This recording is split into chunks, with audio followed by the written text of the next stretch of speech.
Hello guys, இன்னைக்கு எங்கள் வீட்டில் ஈவினிங் ஸ்நாக்ஸாக பர்கர் தான் சாப்பிட போகிறோம். வேலையிலேருந்து தங்கச்சி அப்படியே வாங்கிட்டு வந்துட்டா. ஹாய் சொல்றி. பை ஒன் கெட் ஒன் 79 ஆகும்.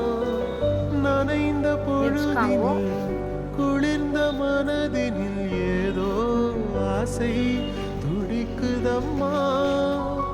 மனித ஜாதியின் பசியும் தாகமும் முன்னால் என்றும் தீருமம்மா. வாரி தந்த வள்ளல் என்று பாரில் உன்னை சொல்வதுண்டு. தினமும் புலமும் இருக்கும் உலகில் சாப்பிட்டு முடிச்சதும் அம்மா சுட சுட காலிஃப்ளவர் பக்கோடா பண்ணி கொடுத்தாங்க. மலைக்கீரமா சூப்பராக இருந்தது.